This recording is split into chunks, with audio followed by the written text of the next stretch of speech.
Si vous voulez connaître les secrets de ce que Google attend pour créer des contenus qui vont dépasser ceux de vos concurrents, vous êtes au bon endroit. Je suis Lucas et chaque semaine, je vous partage mes conseils en SEO, création de contenu et entrepreneuriat. Aujourd'hui, je vous raconte une nouvelle expérience que j'ai mise en place récemment dans le but de vous expliquer précisément ce que Google attend pour créer des contenus, des articles de blog, des pages e-commerce qui vont dépasser vos concurrents. Depuis quelques années, Google a commencé à travailler avec des êtres humains qu'ils appellent les Quality Raters. Le but de ces personnes, c'est d'évaluer la qualité des résultats de recherche Google à partir d'une sorte de checklist que Google leur fournit. Ça s'appelle les guidelines, je vous en parle juste après. Cette vidéo, elle va se décomposer en plusieurs parties. Une première dans laquelle je vais expliquer le rôle des Quality Raters, une deuxième dans laquelle je vais te parler des critères EEAT de Google et une troisième sur ce que Google considère comme un bon contenu.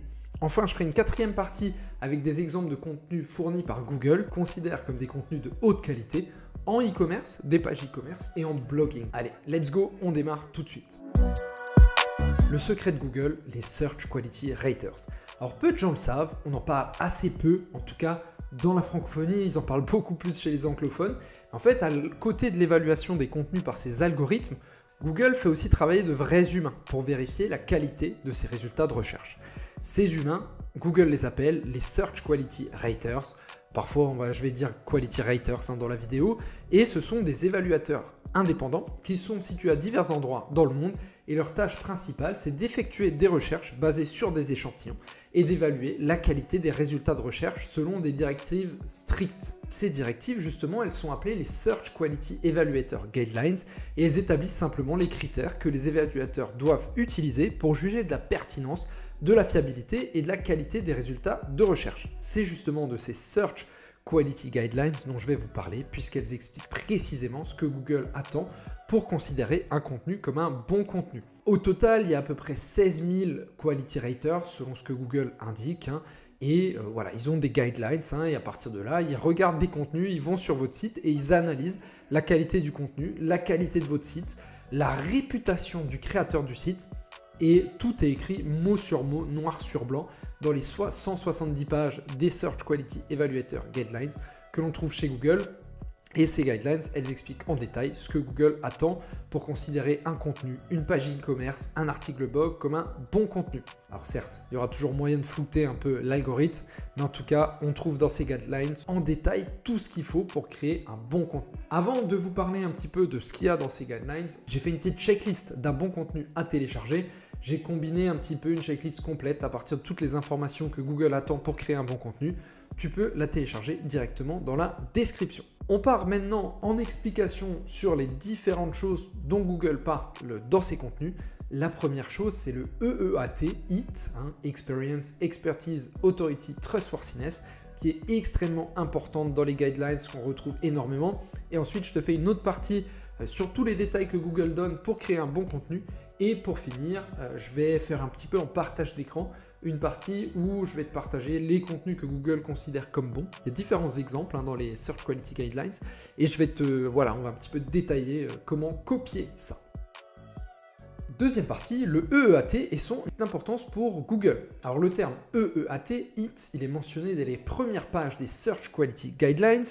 Pour moi d'ailleurs, je pense que Google a commencé à parler de l'importance de EEAT à partir de la sortie de ces guidelines. On retrouve plus de détails sur ce que Google considère comme EEAT à la page 26, donc relativement au début des guidelines, ils en parlent très vite. Alors voici en anglais ce que Google dit à ce sujet, je vais vous le traduire juste après. Experience, expertise, authoritativeness and trust, EEAT, are all important considerations in page quality rating. The most important member at the center of the EEAT family is trust. Donc vous avez compris, le plus important de ce EEAT, c'est le trust. Bon, je vais vous dire un petit peu comment Google définit chacun des points qui concernent les 3 points du EEAT. Pour commencer, trust. Consider the extent to which the page is accurate, honest, safe and reliable. Donc ça veut dire quoi? Faut regarder à quel point cette page elle est juste. Donc vous voyez un exemple tout simple, ils vont avoir votre page de blog à analyser, votre page e-commerce et ils vont devoir regarder à quel point elle est honnête, à quel point elle est sûre, safe et à quel point elle est fiable. Experience, c'est quoi? Consider the extent to which the content creator has necessary first-hand or life experience of the topic. L'expérience, c'est quoi? C'est les quality raters doivent juger à quel point votre contenu, il montre que vous avez une vraie expérience et que vous avez vraiment essayé, par exemple, le produit ou autre encore. Ça, de toute façon, je vous en parle un peu plus après sur comment optimiser l'expérience pour les Search Quality Raters. Expertise, c'est quoi? Consider the extent to which the content creator has the necessary knowledge or skill for the topic. C'est à quel point la personne qui a créé le contenu, que ce soit une page e-commerce, que ce soit un article de blog, elle a la connaissance suffisante ou les compétences pour parler du sujet. Ça veut dire quoi? Ça veut dire utiliser les bons termes, vous voyez, comme un expert ou autre encore. Et ça veut dire aussi être la bonne personne. Et vous voyez, ça c'est quelque chose que les Quality Raters doivent faire. Et je vous en parle juste après dans la vidéo. C'est la réputation du créateur de contenu. C'est qu'ils doivent vérifier. On va dire un exemple, Luca Fancello qui parle de SEO. Ils doivent vérifier que j'ai vraiment cette expertise sur le sujet du SEO. Comment ils vont faire? C'est ce dont je vous parle juste après. Dernier point, c'est le A de EAT, Authoritativeness. Consider the extent to which the content creator of the website is known as a go-to source for the topic. Encore une fois, c'est votre réputation. À quel point vous, en tant que personne qui parle d'un sujet, vous êtes suffisamment spécialisé pour en parler. Alors pour commencer, on va détailler l'importance du trust, le T, puisque comme Google l'indique, c'est la partie la plus importante de la famille EEAT. Alors trust en français, ça se traduirait par la confiance, et je vais vous montrer ce que Google attend pour considérer que votre site est digne de confiance. Alors voici ce que Google demande à ses Quality Raters pour évaluer le trust. Voici ce qu'il dit.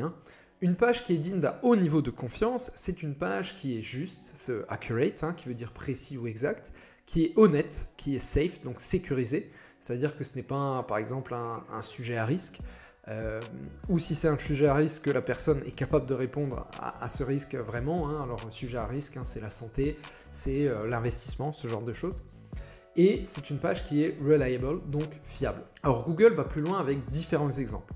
Il dit par exemple qu'une page de vente en ligne, donc si vous avez une page e-commerce, pour avoir un bon niveau de trust, de fiabilité, elle doit avoir un système de paiement sécurisé, avoir des informations claires sur son service client, comment le contacter facilement, et même avoir des avis sur son service client, pas que des avis produits, mais des avis sur son service client. Avoir des avis produits qui sont honnêtes et qui aident les clients à prendre des décisions. Donc ça veut dire pas juste une note 5 étoiles, mais vraiment des notes précises qui expliquent comment utiliser le produit par exemple. Avec pourquoi pas des vidéos, vous voyez, ça c'est ce que j'ai mis, on en a discuté avec des clients récemment qui vendent des produits pour l'acné, j'en ai parlé plusieurs fois déjà, et vous voyez, eux ils ont vraiment des vidéos de clients qui utilisent leurs produits et qui expliquent voilà pourquoi ça a marché, comment je l'utilise et autres encore. Pour aller encore plus loin, Google explique à ses Quality Raters comment évaluer le EEAT d'un site et voici ce qu'il en dit. En ce qui concerne l'évaluation de la qualité des pages, votre appréciation de l'EEAT doit se baser sur un ou plusieurs des éléments suivants. Ce que le site web ou les créateurs de contenu disent d'eux-mêmes. Pour ça, tu dois consulter la page à propos de nous sur le site web.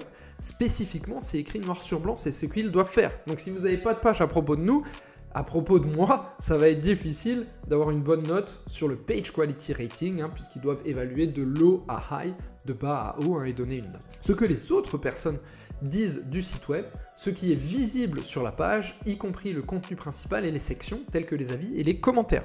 Donc vous voyez, Google dit spécifiquement à ses Quality Raters que pour évaluer une page, évaluer le niveau de EEAT, il faut faire 3 choses. Il faut regarder ce que le site web dit sur lui, sur les personnes qui l'ont créé.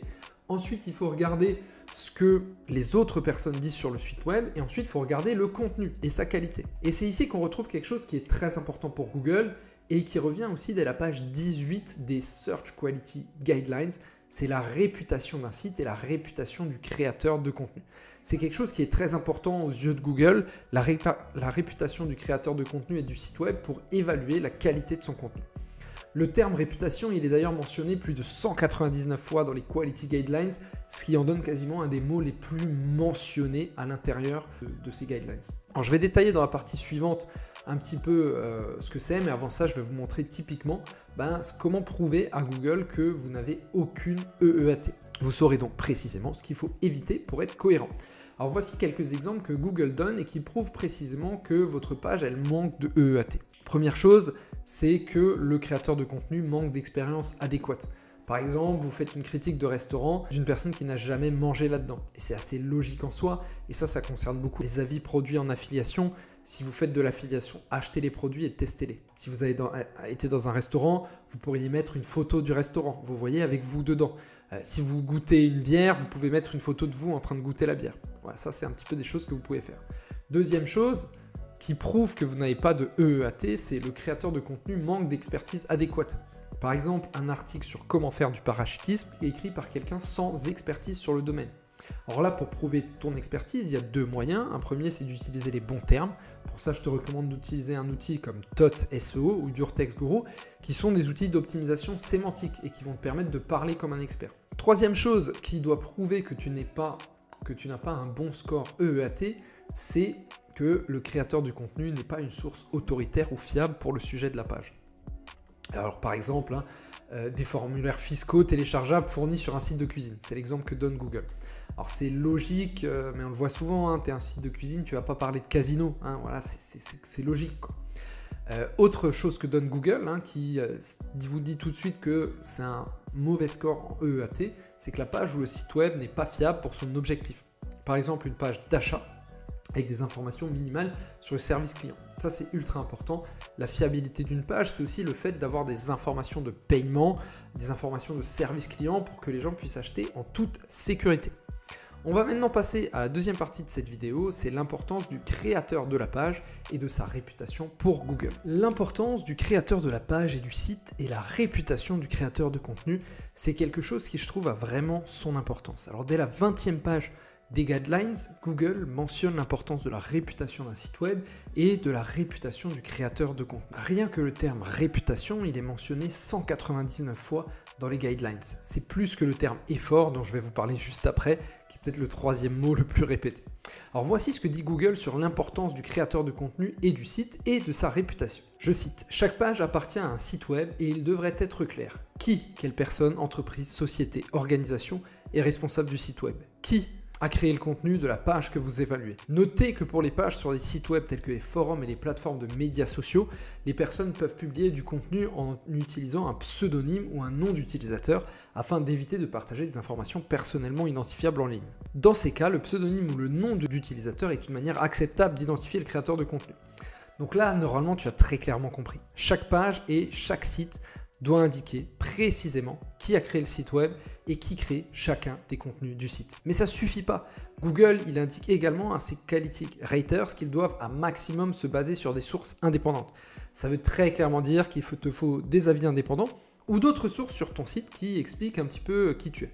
Ou d'autres sources sur d'autres sites qui expliquent un petit peu qui tu es. Et dans ces guidelines, Google va encore plus loin, puisqu'ils expliquent en détail à leurs quality raters comment faire pour évaluer la réputation d'un site. C'est écrit noir sur blanc, ils leur disent d'identifier la home d'un site, et ensuite d'aller sur Google, de taper le nom du site, moins site de point, l'URL du site. Et en fait, ça leur permet d'apprendre en fait aux quality raters à faire une recherche sur un sujet, qui va exclure les pages du site. Donc on pourrait faire par exemple Luca Fancello, moins site de point, luca-fancello.com. Donc on va montrer toutes les pages qui parlent de moi, mais qui ne sont pas sur mon site. Et donc là, on va voir mes articles sur le site du gouvernement, sur Abondance ou autre encore. Et ça va prouver que je suis vraiment une personne leader un petit peu dans ma niche. Ils leur disent aussi de faire la même chose pour chercher des avis clients. Donc par exemple, Luca Fancello, avis client, moins site de point pour enlever toutes les pages de mon site. De même, Google précise que les pages qui offrent des fonctionnalités de paiement doivent avoir des informations claires sur leur service client. Donc maintenant, on a découvert en détail ce que Google attend comme signal de ton site pour lui accorder ou pour que ses quality raters accordent une bonne note EEAT. Et on va voir en détail maintenant ce que Google attend pour juger que ton contenu est de qualité.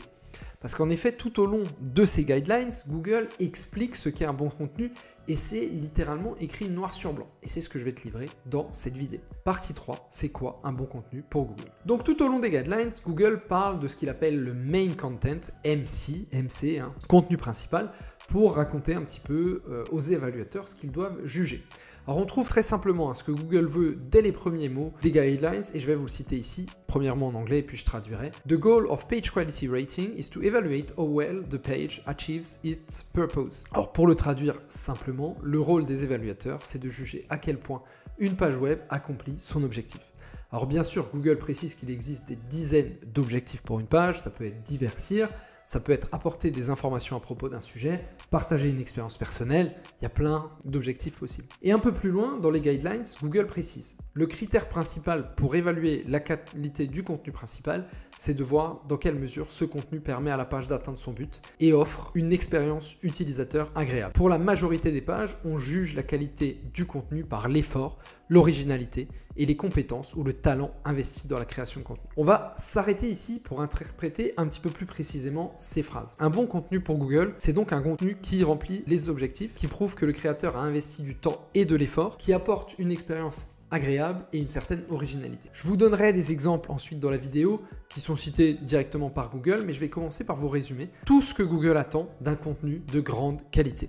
Ou du moins ce que Google attend pour que ses quality raters jugent qu'un contenu est de grande qualité. Donc si on résume, il y a 5 mots principaux. L'effort, l'expérience, pas l'expérience au sens de ce que tu as vécu, mais l'expérience au sens expérience utilisateur, l'originalité, l'atteinte de l'objectif et la réputation et le trust. Réputation et le trust, je vous en ai parlé juste avant, je vais pas forcément vous en détailler, mais je vais détailler maintenant chacun des mots. Donc pour chacun de ces points, ce que vous pouvez faire pour atteindre le niveau exigé par Google, je vais vous détailler pour chacun de ces points ce que vous pouvez faire pour atteindre le niveau exigé par Google. Donc pour commencer, il y a un terme que je viens de mentionner et qui est très important, c'est le terme effort. Les quality raters, ils sont expressément invités à évaluer l'effort qui a été mis par le créateur de la page ou du contenu pour le créer. Ce terme d'effort d'ailleurs, il revient 99 fois dans les guidelines. Donc bon, là vous vous demandez, ouais mais Lucas, comment prouver que j'ai mis suffisamment d'efforts, qu'il y a suffisamment d'efforts qui a été placé dans cet article. Alors Google donne un tableau que je vous montre à l'écran et qui explique plus précisément les choses. Ce que dit Google, c'est qu'il faut regarder à quel point un humain a travaillé sur la page pour juger de l'effort, à quel point un humain a travaillé pour créer du contenu satisfaisant. Attention, ça ne veut pas dire que l'humain ne peut pas s'aider de l'IA pour travailler de manière active, mais ça veut dire qu'il faut prouver qu'un être humain a travaillé activement sur ce contenu. Ça veut dire qu'un être humain qui travaille activement, c'est un être humain qui a relu le contenu, qui a mis des images personnalisées, qui a retravaillé certaines phrases, qui parle avec des termes d'experts et autres encore. D'ailleurs, Google donne plus de précision sur ce que peut être l'effort et ça peut être créer une fonctionnalité sur une page, ajouter du contenu unique qui n'est pas disponible sur le web, faire contribuer d'autres personnes sur ta page, 3 petits. Ce que Google ne veut pas, et c'est écrit noir sur blanc, c'est créer automatiquement des milliers de pages avec du contenu disponible sur le web, avec un contenu traduit d'une page dans une autre langue sans aucune vérification ou relecture humaine.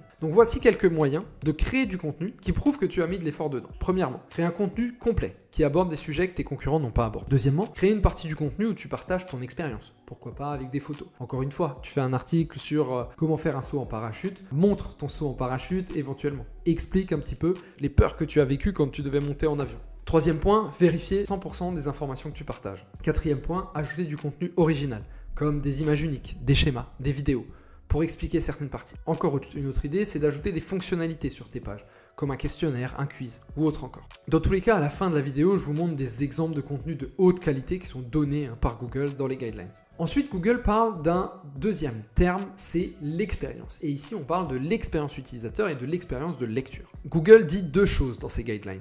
Premièrement, il faut éviter les publicités qui sont mal placées sur la page et qui empêchent la lecture du contenu principal. Ça, c'est un critère pour donner une note basse. Deuxièmement, et Google l'écrit noir sur blanc, des liens qui ne sont pas cohérents et qui n'ont rien à voir avec le contenu sont à éviter et sont un critère pour une note basse. Donc pour faire un article à une vraiment bonne expérience, moi j'ai différents conseils à te donner. Premier conseil, c'est de relire tous tes articles. Ensuite, je donne différents conseils à tous mes clients en coaching. Un premier, c'est d'avoir une police d'écriture de 18 à 20 pixels. C'est beaucoup plus lisible. Un deuxième, c'est une écriture en noir et pas en gris. Troisième, des paragraphes faciles à lire avec 2 à 3 phrases maximum. Quatrième, des titres qui se distinguent du reste. Plus gros ou autre encore. Du gras, mais pas trop. Sinon, avec trop de gras, c'est illisible. Des images régulièrement. Tu peux le faire plus ou moins à chaque ligne de flottaison. Et surtout, des images originales qui t'appartiennent. Pourquoi pas des schémas? Alterne des schémas et des images, des schémas et des vidéos. C'est ça le futur du contenu et c'est ça ce qui est attendu par Google aujourd'hui. Ensuite, on continue avec le troisième terme dont parle Google, c'est l'originalité. Alors l'originalité, c'est assez simple puisque Google en donne une définition. Je vais vous la faire en anglais. Consider the extent to which the content offers unique and original content that is not available on other websites. Think about what effort, originality, talent or skills looks like for the tip of the page that you are evaluating. Lire l'article et Google ensuite conseille spécifiquement de lire l'article, de regarder les vidéos, d'examiner les images, d'utiliser un calculateur s'il y en a un, de jouer aux jeux en ligne. Tout ça, c'est vraiment des choses qui sont à faire. Donc l'originalité, je résume, des images originales, Original, ça veut dire que c'est toi qui les as créés, elles n'existent pas autre part. Du contenu original, dans lequel tu donnes ton avis. Aborder des parties que tes concurrents n'ont pas abordées. Tout ça, c'est important pour créer de l'originalité. Enfin, Google donne deux autres termes que je vous ai cités avant. Premier, c'est l'objectif atteint. Là-dessus, je vous invite vraiment à vous poser une question simple. Quel est l'objectif de mon contenu? Est-ce que je réponds à cet objectif? Et ensuite, il y a un dernier terme, c'est la réputation et la fiabilité. Bon bah ça, je vous en ai déjà amplement parlé dans les deux premières parties avec les critères EEAT. Pour continuer là-dessus, je vais vous montrer un tableau que Google utilise dans ses guidelines et qui résume tout ce qui doit être considéré dans la note du Page Quality Rating. Enfin, et avant de passer aux exemples de bons contenus, voici ce que Google indique comme type de contenu qui doivent recevoir une note basse d'office, donc les contenus à éviter absolument. Produire du contenu rapidement qui accorde peu d'importance à des aspects comme la clarté ou l'organisation. Ça, c'est la première chose. Deuxième chose qui vaut une note basse, gagner du temps en résumant ou en paraphrasant d'autres ressources facilement accessibles. Troisièmement, remplir un rapport avec de grandes images ou d'autres contenus distrayants plutôt que des informations claires et utiles sur le sujet.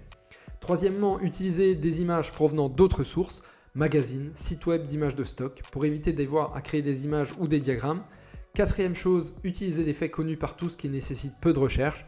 Par exemple, une phrase comme « l'Argentine est un pays, des gens vivent en Argentine, l'Argentine a des frontières ». Voilà, ça, c'est le genre de choses où Google demande à ses évaluateurs de systématiquement mettre une note basse. Et vous l'avez vu, c'est écrit noir sur blanc, les images de stock, ça vaut une note basse potentiellement. Donc vous voyez, si vous en utilisez beaucoup, comme je l'ai fait moi pendant très longtemps, aujourd'hui, ça ne rentre plus, c'est plus suffisant pour avoir une bonne note de la part de Google. Du moins de ses quality writers, pour être plus précis. Et d'ailleurs, pour l'anecdote, Google leur conseille d'analyser un peu le truc comme des étudiants qui voudraient gagner du temps. Vous savez, quand on fait une dissertation et qu'on veut gagner du temps, on va faire des phrases pour faire des mots ou autre encore. Google conseille spécifiquement de faire attention aux gens qui risquent de faire ça. Allez les amis, on passe aux exemples pour que vous puissiez comprendre encore mieux ce que c'est un contenu de très bonne qualité, et ça je vous le fais aussi en partage d'écran.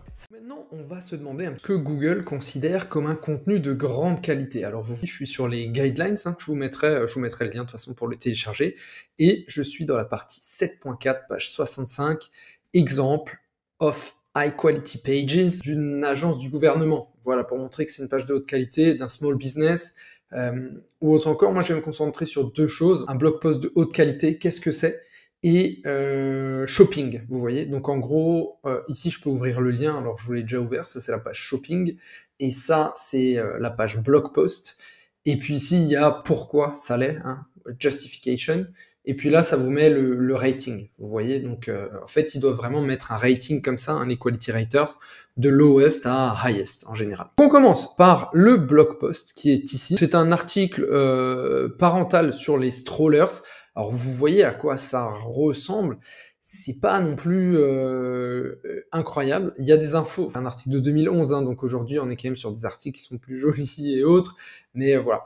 Vous voyez, il y a des publicités. Google le dit, c'est pas parce qu'il y a des publicités que c'est pas bien, c'est normal, c'est le web, les publicités, et les créateurs ont besoin de gagner de l'argent aussi. Vraiment, déjà le gros plus, c'est qu'ici on a l'auteur avec une description de KG Del Antonia. On a ses réseaux sociaux, son email même d'ailleurs, ça doit plus exister à mon avis, mais voilà, sur Twitter et autres, donc ça permet de la retrouver facilement. Et d'ailleurs, dans les guidelines, c'est ce que Google souligne ici, Positive Content Creator Reputation. Vous voyez, par rapport, for the topic of the page, bien sûr, par rapport au sujet de cette page, il y a une réputation d'un créateur qui est positive. Vous voyez, et c'est nouveau écrit ici, dans la justification, c'est l'auteur de ce blog post est connu comme un expert, une experte sur les questions de parentalité. Et ça, c'est ce qui prouve son expertise. Et en plus, ils disent aussi, c'est régulièrement, elle contribue régulièrement à ce site et à d'autres médias. Donc ça, c'est encore une fois la Positive Content Creator Reputation. Alors je vous le rappelle, ce qu'on demande au quality writer de faire, c'est pas juste de regarder cette partie-là auteur, mais c'est vraiment d'aller chercher donc cette personne, Antonia. Tiens, je suis sur, ça fait des années que j'étais pas sur, bon là je suis sur Microsoft Bing, ça s'ouvre sur Edge automatiquement, mais voilà, on voit que c'est l'auteur de Chicken Sisters, Voilà, je sais pas exactement ce que c'est, mais en tout cas, voilà. Happier Parent, vous voyez, elle a écrit un bouquin, Happier Parent, de Chicken Sisters. Voilà, c'est quelqu'un qui est spécialisé sur le sujet. Elle a écrit dans le New York Times, Literary Hub. Voilà, ça montre très rapidement que cette personne est spécialisée sur ce sujet. Vous voyez, le contenu, là, il n'y a pas trop d'informations sur est-ce que c'est un contenu ou de qualité ou pas, mais en tout cas, voilà, c'est simplement vous voyez l'intention, l'objectif de ce contenu, the goal of the content, comme Google le dit souvent, c'est très clair. Est-ce que les strollers doivent être interdits? Bon, bah voilà, et cet article y répond de manière a priori plutôt claire. Donc vous voyez, ça c'est ce que Google considère comme un bon article de blog. Vous voyez, ils le disent ici, un satisfying MC, ça veut dire main content, contenu principal. Ça achieve the purpose of the page. Donc ça complète l'objectif de la page. Donc vous voyez, cette page, ça c'est une page que les quality raters auraient dû juger avec une note plutôt haute. Et en fait, c'est pas si compliqué, hein, c'est avoir un auteur qui est spécialisé dans le sujet et répondre effectivement à, on va dire, l'objectif de l'article. Vous voyez l'article, l'objectif de l'article, c'est répondre à est-ce que les strollers devraient être interdits? Bon, bah, l'article y répond. Donc, c'est un contenu de bonne qualité, ou en tout cas, c'est pas la meilleure note non plus, mais c'est un contenu de haute qualité. Voilà. Ensuite, on va regarder les contenus e-commerce. Un exemple de contenu e-commerce, je vais vous en montrer un, c'est cette page que Google donne, qui est un site dédié au sac à dos pour aller à l'école, hein, des school backpack. Alors vous voyez, on constate quelque chose déjà, c'est qu'il y a un grand choix de school backpack. Et en fait, pourquoi est-ce que ce contenu doit être noté avec une bonne note? Parce que la première chose que Google dit, c'est que ça complète l'objectif de la page. Et ici, il donne un petit peu plus de détails. L'objectif de la page, c'est de permettre aux utilisateurs d'acheter un sac d'école. Et la page, elle donne beaucoup d'options différentes. Donc vous voyez, très important en e-commerce, si vous voulez vous placer sur un sujet, sur un mot-clé, et bien pour remplir un peu l'objectif de la page, il va falloir aussi créer, avoir en tout cas de nombreux produits très souvent. Et ça peut être quelque chose, vous voyez, si vous constatez que votre produit se positionne pas, comparez un peu avec les concurrents combien ils ont de produits, et ça peut être quelque chose pour mieux vous positionner. Et après, hein, la deuxième chose, c'est la réputation du site. Donc ça, je pense que, je sais pas si c'est encore le cas aujourd'hui, parce que c'est un contenu qui date un peu, mais en tout cas, ça doit être un site un petit peu leader sur le sujet, et ils disent même EEAT, donc pour l'objectif de la page, et il l'explique un peu ici, c'est un marchand connu, qui a une bonne réputation, avec des informations détaillées sur leur customer service sur le site, ce qui donne un bon trust. Et puis, la page principale, ça montre qu'il y a de l'effort et que le contenu est original. Effectivement, c'est les seuls à avoir ce contenu, et à mon avis, vers le bas, voilà, il y a ici compagnie info et presse, corporate responsabilité, et il doit y avoir quelque part aussi, voilà, vous voyez, help, track and order, return on item, ça c'est très clair en termes d'informations pour le customer service. Vous voyez, c'est très clair. Donc en gros, qu'est-ce qui fait une bonne page e-commerce? C'est répondre à l'objectif de la page. Ici, l'objectif de la page, c'est d'acheter un sac d'école. Bon, comment y répondre? Grand choix de sac d'école. On montre qu'il y a de l'effort parce qu'il y a plein de produits différents, il y a plein d'informations, il y a des étoiles, il y a des avis et autres encore. Et ensuite, on a